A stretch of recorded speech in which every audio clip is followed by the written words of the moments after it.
Welcome back to an all-new episode of Props to Consider and Then Maybe Bet. I am your host, Betya, coming off a second four-prop week with my guys Patrick and Cody last week. We gave you the Cody Garbrandt decision. We gave you the Shavkat round 2, round 3 sub.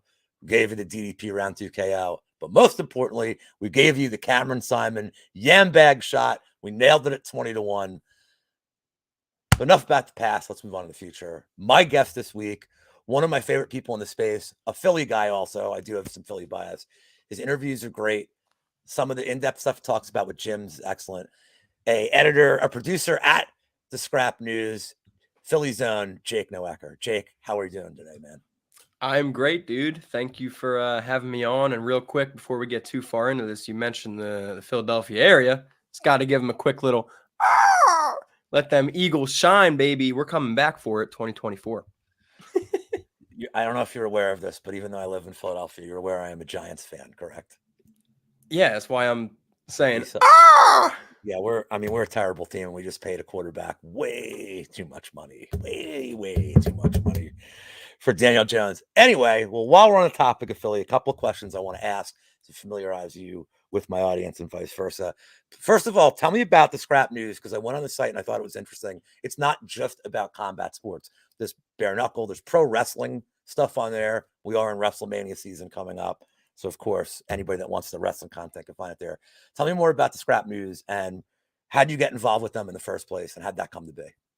Yeah, man. So, last year, I guess around this time, coming up on a year, I kind of just got involved in interviewing fighters, producing MMA content, working for BetQL Network, and just kind of dipping my feet in the waters, creating content, trying to be consistent with producing it. And then Joey Torres, owner of the Scrap News, hits me up, says, "Hey, man, you want to come on board, start interviewing some fighters for us?" I said, "Hell yeah." So I've been working with Joey and the Scrap News for probably 6 months now, interviewing fighters, writing some articles.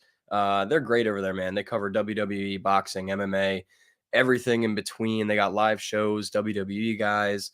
We got Ben the Bane Davis on the squad, Mike Owens. I mean, it's a good team. And we're almost at 8,000 subscribers on YouTube, and just journalism alive without the clickbaity, pointless, stupid headlines, Yeah, there's too many of those websites that A bother little me bit. all the time. Well, speaking of these interviewing fighters, one thing I like is that you seem to have affiliations with a lot of gyms in the area. I know you've done stuff with Dante Rivera's gym in Freehold, I believe it is. Obviously, the Gracie gym, because I know, and maybe I'm not looking at this right. Did Sabatini leave that gym? All right, ready for this? This is some drama. Okay. So I'm waiting for someone to write this story. I guess it could be me. I just don't like, being involved in the beef. But Daniel Gracie kind of opened up a new gym in Vegas and moved most of his time and resources out there. It was a family decision. I don't think there's any real bad blood or ill will there, but a lot of the fighters back here, without talking to them and without them saying this, it seems like they kind of feel left in the dust. Yo, what the hell? So Daniel Gracie in Philly isn't really that big a thing anymore, man. It's John Marquez MMA, Jonathan Webb Fitness, and Team Taino in Jersey, which is Eddie Torres's gym. That's the three-headed monster that they're working on. So I'm trying my best not to even bring up Daniel Gracie's gym anymore when I ask these fighters that. Because, yeah, Pat, Sean, Andre, Jeremiah, Pfeiffer, the Dawkises, you name them, none of them are training at Gracie right now. Yeah, I noticed that Sabatini. Well, it's a nice exclusive to have on the channel. I noticed Sabatini's training, I believe, in Langhorne, PA, which actually isn't. I'm in Bucks County, so it's not too far from where I am. So interesting to note. Yeah, but I've just been going in the gyms, hitting them up, saying, "Hey guys, you want some cool content, some interviews, some B-roll, montages, that kind of jazz?" And they've been about it. So yeah, man, just going into different gyms, meeting fighters from Cage Fury, UFC, Bellator, PFL, whatever. They're just really cool people. I'm sure you've met a few fighters in your day. They're just down to earth, very cool, honest athletes. Well, we've interviewed Cody Brundage several times on this channel, and what I enjoy the most is busting his balls when he tells me the exact prop to bet. Like he tells me to bet round 1 submission, and then he knocked out Tresean Gore. And when we had him back, I'm like, "So you owe me money," and I'm saying it as a joke. Because I know that there's these people that write these fighters these absurd messages like, "You cost me my parlay." Like, dude, easy. Now, when I write it to Cody, he knows I'm like, You're kidding, yeah. Come on, bro. You told me round 1 submission. He goes, but it was there. I'm like, all right. So there's Fair one enough. thing I'm going to ask before we move on to the props. So a couple of weeks ago, you made a post. You were at Delisandro's getting a cheesesteak, which is one of the best places in Philly to get a steak. I'm a Prince Steve's, Prince of Steaks myself. Can't go wrong with either one. And people did not like the picture. They thought it looked bad. I think they're crazy. However, as a service to people visiting our fair city, I would like you to tell me your favorite 2 or 3 places to go in the city that don't involve getting cheesesteaks. Well, first, number one, yeah, you people are crazy because obviously cheesesteaks look like crap. It's just a bunch of gross meat and gross cheese on a gross piece of bread. But when you put it in your mouth, it's different. It's the best thing in the world. So Delisandro's best cheesesteaks. Jim's is good, and so is Steve's. But Jim's is very clean. It was always like I lived 3 blocks from there. It was always pristine. Like you go in there and it's like immaculate clean, which well, I love. it's like a touristy spot that's not a touristy spot, So they got to put up that front. But best restaurants in Philly, other than cheesesteaks, I'm not. I lived in North Philly, Temple University area, and then north of that for like 6 years. So I was never a big Center City guy, never a big South Street guy. I'm more up in the hood, if you will. So let me say, if you're coming to Philly, you have to get yourselves some crappy Crown Fried Chicken. It's a Philly on Washington Street. They're all over. They're all over, but they're fantastic. It's gross, but it's fantastic. It's like kind of fast foody. And then like along those, you got Fame Pizza and Richie's. Those are both up in North Philly. Great homemade spots. Fame Pizza is like the only North Philly pizza that's even good. And then like obviously, if you're coming to Philly, you got to try Chicken Pete's. And then you probably got to make your way to South Street and try Lorenzo's Pizza too. Yeah, it's a lot of 3 a.m. Lorenzo's nights for me. That's what kind of food I like in Philly, though. That 3 a.m. crap, My top 3 that I think for people that want to come in the city are: you got to go to the Reading Terminal, you got to go to the Nick's and get the roast pork. You got to go to, and I don't really think it matters which one. You got to go to Nick's roast beef. It's cheap, it's good. You sit at the bar, get out of there for like $15, eat a meal, have a couple of beers, and then finally, you got to go to Tony Luke's. Yes, they make good cheesesteaks, but for me, you get the cutlet. It's cutlet, roasted red peppers, broccoli rabe, fresh mozzarella. Can't beat it. Those are my recommendations. I had Mushroom MMA on a couple weeks ago. He made his debut on the channel, and I could not narrow it down to 3 for him. He just named like he's a big food places. Guy. He enjoys his food. Although now that he's making MMA content, he's big time in us. He can't put any food pics on for free. Now it's behind the paywall. But let's move on to the card. We got Yan and Dvalishvili. First and foremost, last week coming off pay-per-view. This week, it's very favorite heavy, it would appear at first glance. How are you feeling about the card in these matchups? Obviously, when you come off a pay-per-view, it almost feels like a little bit of a letdown in terms of the matchups, but new venue as well, which should be kind of interesting here. What are your feelings about the card at first glance? Yeah, we got UFC Las Vegas instead of UFC Vegas, so that's awesome. But the card, I mean, it's a good card. It's a little top heavy, which non-pay-per-views tend to be. I like it for betting though. Like, well, I know we'll get into props and all that, but there's a lot of singles I like. Just looking at BetMGM, this is where I get my odds because that's where they sponsor my podcast. Like Victor Henry -140, I really like. Davey Grant's only -140, I really like. Romanov's -150, I really like. I think there's very bettable singles all over this card, and that's like kind of my thing. Entertainment wise, great main event. I'm not sure if you. I mean, I'm sure you. If you haven't seen the news, I'll break it to you then. So they added a fight today. Ooh, Carlston. Jared Gooden? Yeah, and the odds are Carlston Harris. Not surprised that he opened up as a sizable favorite. Is it -260? They haven't announced if it's going to be catch weight or not. I would imagine it is because I know Gooden walks around like pretty big dude. So we'll see if it's a catch weight. But no odds posted for that except the money line. But let's get into it. If you're watching the show, please hit the like button. Please subscribe to the MMA Engine channel. It does help us out. Please go like Jake Noecker's MMA's page. He would appreciate that as well. Check out his content. Without further ado, what is the first prop to consider that you might bet on this card? All right. Props are never my thing. Let me start with that. That's what's fun about the show. I get you out of your element. It's fun. Right. So just shooting some props out of here. Which one will I start with? I guess I'll start in the prelims or lower down. Austin Lingo by decision, +800. I think that's straight disrespectful right there. Austin Lingo, if he's getting a win in the UFC, it's by decision. He's going to ground and pound, look for a submission, and honestly just relentlessly wrestle you against the cage and into the mat. And on the other hand, Ricardo Ramos, or Hamos, I don't know how that R sounds. We've seen him struggle in fights like that. We've seen when his distance striking, his precision striking, when he can't get that going, the pressure gets to him against who did he Zabaria Tukagov he struggled with, Said Nurmagomedov he struggled with in a similar fashion. So I think this is a similar kind of fight, and a plus 800. I really can't ignore the odds on lights out there. You are coming in hot with plus 800 off the bat. You're gonna make mine look terrible here. I'll save my ridiculous one for the end, of course. Let me start off with JJ Aldrich KO at plus 375. I know that Aldrich is not a big finisher, but you know who else isn't a big finisher? Montana De La Rosa. Do you know who else isn't a big finisher? Antonia Shevchenko. And it's the way they won. I don't think there's any shame in losing to Cachoeira by KO. I did nail a prop on that. I weirdly like Cachoeira. I can't explain it. But the ground and pound KOs that both Shevchenko and De La Rosa got are kind of similar to how I see this fight going. Lipsky is accepting of taking fights to the ground. I don't think she throws up weird submissions instead of defending herself. Aldrich, I think, is kind of underrated. She's pretty well rounded. I think that first round against Blanchfield's is just going to age better and better. She won the round. She looked good. She's hard to take down. She has no problem getting to the ground, and I think a ground and pound here is very live. I would have loved a better number, but honestly, plus 375 for a KO with somebody who's minus 400 betting wise. Yeah. Against somebody who loves getting knocked out on the ground, I feel like that's at least worth a look. I'm going to get there on the bet. If I'm going to do it, it's got to be today. I think that number it's not going to go up. Like, I'm not going to get a better number than that. I dig that bet a lot because I think Aldridge smokes her in this competition.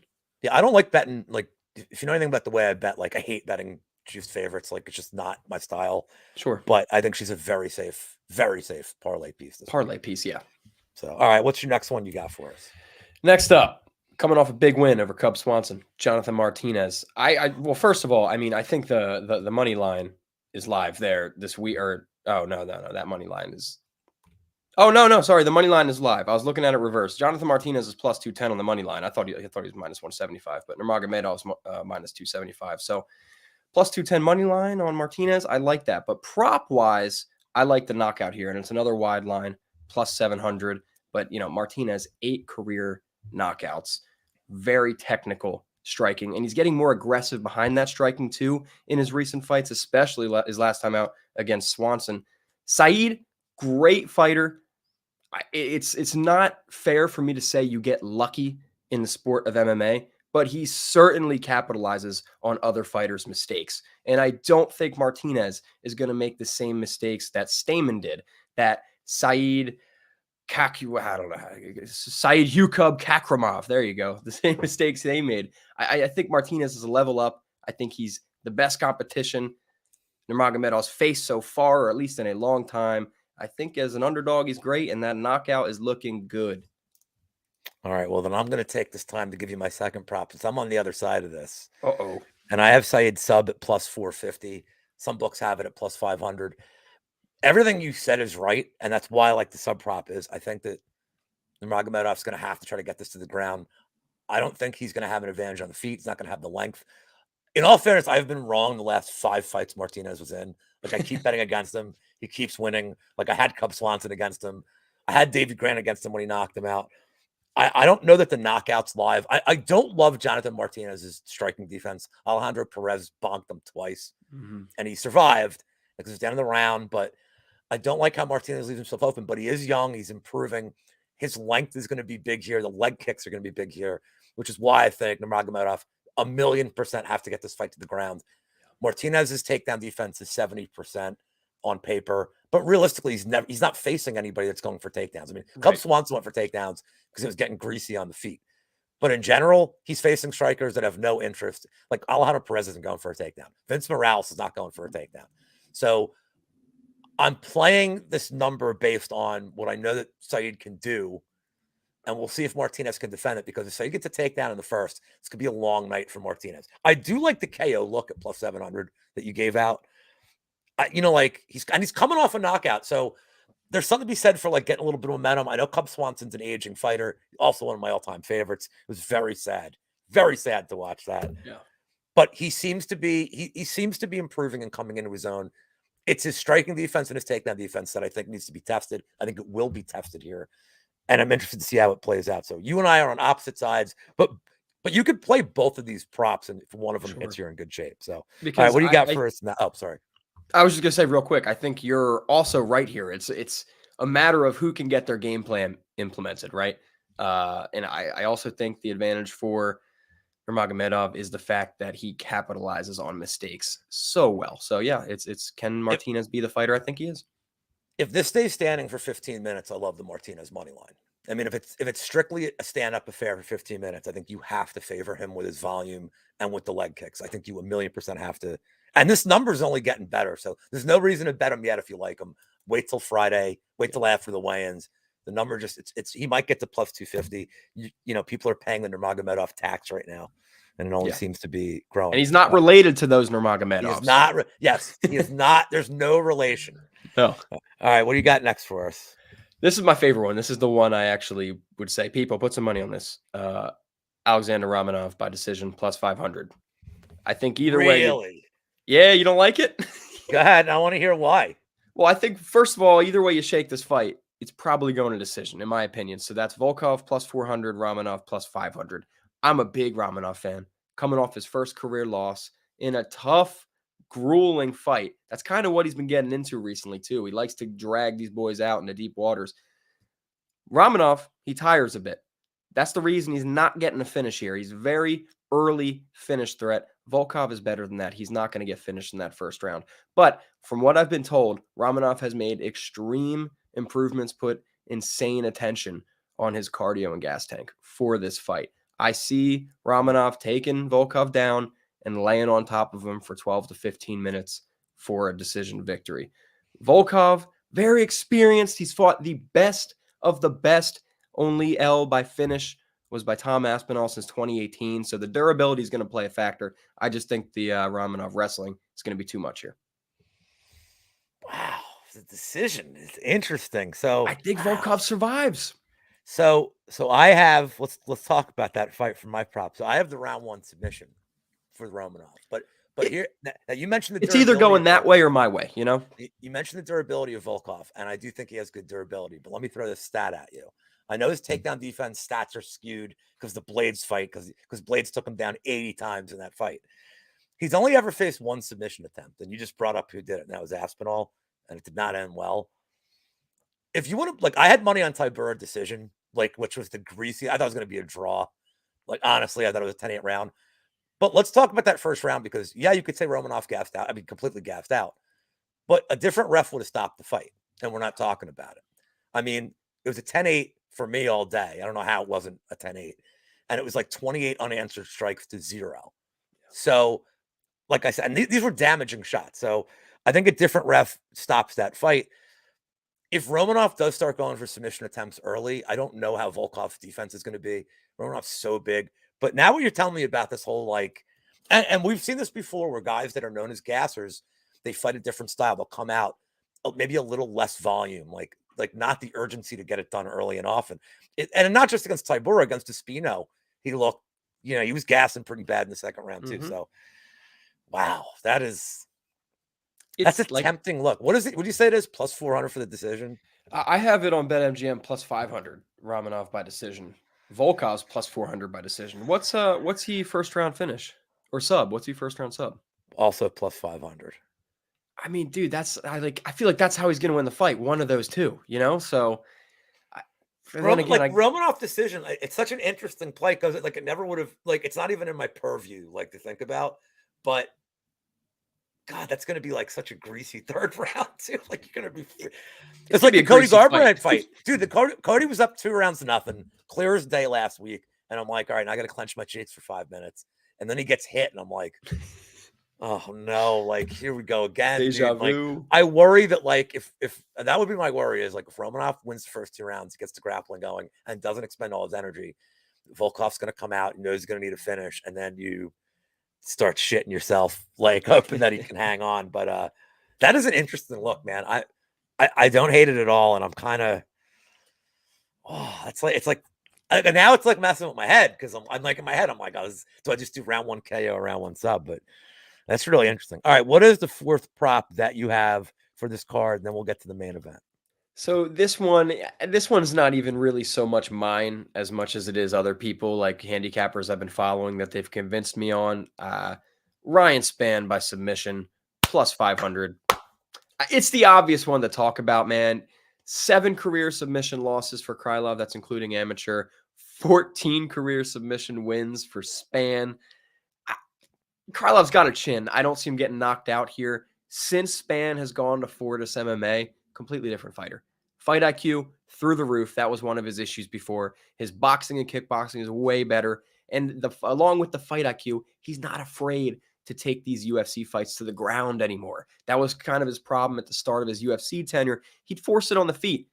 Now he's not afraid to take it to the ground. Fight IQ's in play. Fortis MMA. I think he's getting his 15th career sub here. So that's funny you say that. So 2 weeks ago, I had given out Spann round 1, round 2 sub at plus 800 because I figured if this thing gets past the second round, we don't deserve to win the bet anyway. Right. Like, I don't know what I'm going to say. Now, round 1, round 2 sub on FanDuel is plus 750. I still think it's great. I love the look here. I think people are sleeping on the submission. I think this thing hits the ground 80-90% of the time at least once. Krylov makes mistakes. I mean, I joke with like the Paul Craig fight. He was, Paul Craig, I don't know if you know this, he's 8-2 in fights he's lost. Like every time he's losing, he somehow wins. And that was a perfect example of like Krylov woke him up with a right hand. Like it sprung him back to life, and then he choked him out. So yeah, I am all for this sub. So I'm just going to throw a different one out quick since we're both on that. Mm-hmm. This is not going to be as exciting. Bruno Silva by decision at plus 235. Look, this is like my backup prop for the show. Tyson Nam, even the over 2.5 is plus 105 here. They're fighting at 125. I don't know how Nam has decision equity. I mean, he's good at capitalizing on opponents' mistakes. Like Osborne went for like I don't know what the hell he did, an Eddie Gordo kick or some weird shit. And he got caught coming down, and that's what Nam's good at. I know Silva hasn't fought in 2 years, but doesn't typically make those mistakes. I think he will go to the grappling here. He's at fight ready, I believe. Just confirming this. He is at fight ready, so it's safe to assume there'll be some grappling in the game plan. But Nam's pretty tough. He hasn't been finished in 10 years, especially at 125 pounds. I don't get why this decision prop's so wide for a 2-1 favorite. So Bruno Silva decision for me at plus 235. How do you feel about that fight at all? I like that bet. First of all, the fight, underwhelming fight. I like Tyson Nam. He's fun. I don't know if I like him at flyweight. I don't know if he's gonna be able to translate that power. But 39-year-old at flyweights. Red flags at that. But you said the over's plus 105. Over 2.5 is plus 105 on DraftKings Sportsbook. That I like. That's an underdog play. BetMGM is my backup book. Actually, I like playing poker on there and losing money in their casino. It's like one of my favorite pastimes. But but the only problem I have with BetMGM, and this is not a slamming them, is they take longer to put out a lot of the undercard props than DraftKings, and even FanDuel is taking forever now too. Like DraftKings gets them out quick, BetOnline gets them out pretty quick, but like if BetMGM just got them out, and I've written to them their support like so many times. I'm like, guys, like please, like by Wednesday, have them out. Yes, Wednesday would be sometimes so Friday, helpful. like sometimes on Fridays there's still 2 or 3 fights they don't have like anything for, and I'm like, man, like because by the time it comes out now, look, the line got blown up, and so I like to balance. Those are my books, and FanDuel here and there for me, but I do like BetMGM a lot. Their customer service it's funny. I don't love their customer service if I'm doing live chat or email. I'll just call them, and they couldn't be better. If you get on the phone with these people, they're like the nicest people. They help you. They've thrown me free things. I'm like, hey man, are you guys gonna, like last week? I'm like, you doing a deposit bonus anytime soon? They're like, well, we don't see anything that's like coming up available. Check back. I'm like, all right. And then the girl's like, hold on 1 second. And then she's like, we can give you like a match up to like $100. And I'm like, okay, that's something. Like one extra rollover. I'm like, great. Like I would have liked more, but it was from $0 to $300. So I'll take it. All right, let's get to the main event. Petr Yan Do against it. Merab Dvalishvili. What are your feelings on this fight? Petr Yan, he's kind of hard luck on the judges right now. So, do you see a finish here? And if so, from what side? Man, this fight, I'm so sick of Merab just because he won't fight Aljo. Like, what are we doing? Why are you I can't get behind a fighter and support a fighter climbing the ranks when they're openly saying, I'm not going to fight the champion. It's like, why are you wasting everybody's time? So that's why I'm annoyed here. And that's why I really want Petr Yan to come in here and knock Merab out. But he's not going to. I think Merab's going to win another boring split decision, plus 325. Wrestle Petr Yan for 15 minutes. Petr starts slow. He's been on his back and his butt before. That's where Merab capitalizes. I don't know. I'm expecting to be disappointed at the end of this one. I'm pulling up the split decision props right now on. I was going to ask you, do you have the split decision? Because BetMGM did not. I do. Dvalishvili is plus 1,100 by split, which is a crazy look for that. Petr Yan's been losing splits. Yan himself is plus 650, and then fight to end in a split decision is plus 400, which really isn't great for a 5-round fight. But typically, if I'm going to bet those, I bet all three. Like, because as long as you get there, you're going to cover your money. Yeah, so for my prop, I have Yan round 3, round 4 KO. It's plus 900 FanDuel. I hope. Do I agree? Do I think that this is going to probably be a grease decision? Yes. But the reason I like this prop is if you're Petr Yan, you got to be so pissed with how this judges has gone. Like, he's going to have an urgency. Like, look, Petr Yan is the ultimate live bet. He never wins the first round. Right. He's downloading data. I wonder if he's going to just come out immediately in this fight and be like, I'm not even screwing around with the judges this time. And he just puts it on Merab. Merab isn't the same kind of grappler that Sterling is. Sterling could backpack him, could just kind of trap Yan. Merab, I don't think is going to get a lot of control time here. I do think he's going to get a lot of rinse and repeat takedowns early. But Jan's tank is really good too. So he's not worried about getting dumped a bunch of times. I do have a problem for like a DraftKings lineup where I think Jan's going to win. But Merab is like an absolute must play at his salary. I don't know if you do a lot of DFS, but he's not in a long time. He's so cheap. Merab is so cheap. And takedowns are just scored massively in DraftKings. You get 5 points a takedown. I mean, even in a loss, he could get 10 takedowns. Yeah. He could have some control time. He could score a ton of points. But I do think Yan eventually finds the chin. I can't say I love Merab's striking defense. He's just never facing guys that, that put him in too bad of spots. I do have to bring up the one fight. My memory is bad today. He's been clipped plenty, dude. The Moraes fight. I mean, Moraes had him rocked. So, and Moraes is shot at this point. So, like, all it took was him surviving and knocking, like, hit him a few times to get Moraes out of there. But I don't think, Dvalishvili is not going to be able to knock Yan out. No. And if this thing goes on, Yan has tons of 5-round experience. He knows how to pace himself. So for me, I think Yan gets it done late in the fight.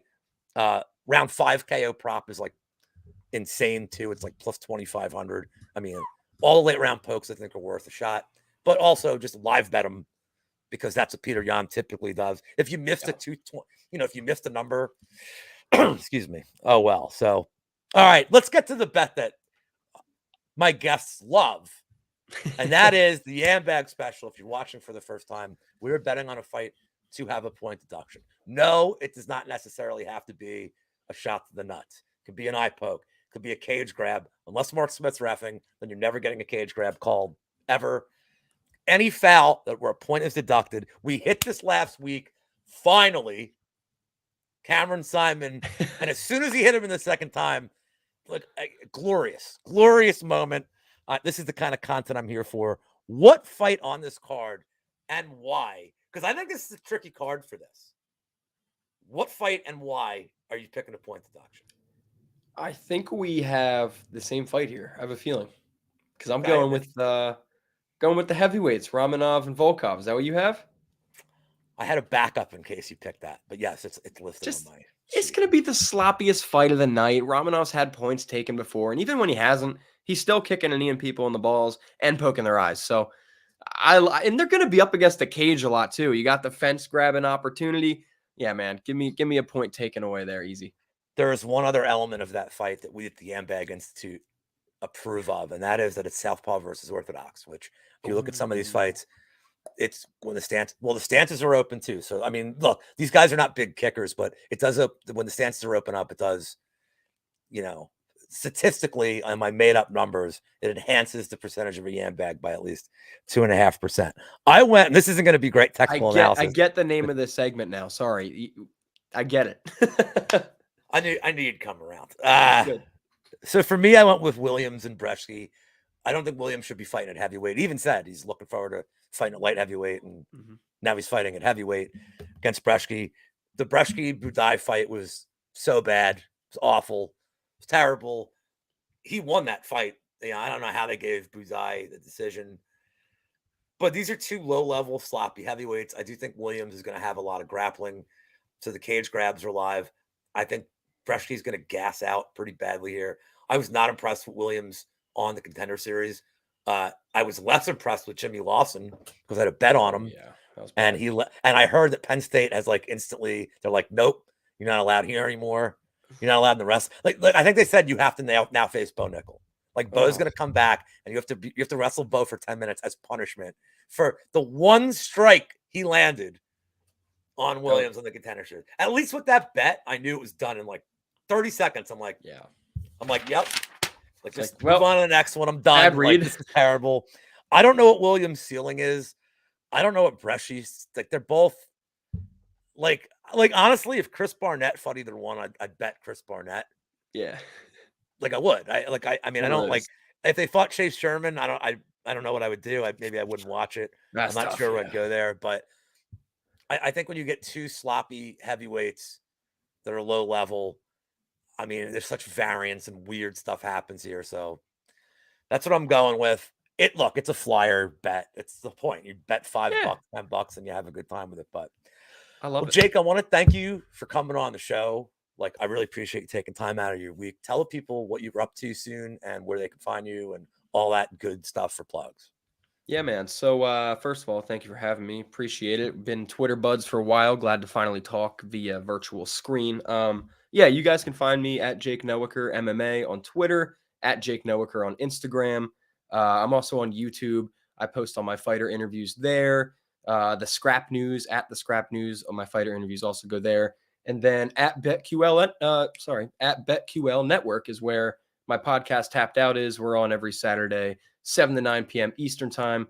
We actually have our boy Marab on this week. I'm going to go edit that interview after we hang up here. So yeah, thanks, man. That's really cool. Thanks again, guys. If you're watching again, please go like all Jake's stuff. Please like all my stuff. Lou Betya on Twitter, MMA Engine, the channel you're watching right now. Good luck with all your bets. We will see you next week when my guests are from the On the Line pod, Tommy and Anthony. Very excited to have those guys, as I did their pod once, and it was great. Take care, guys. Goodbye.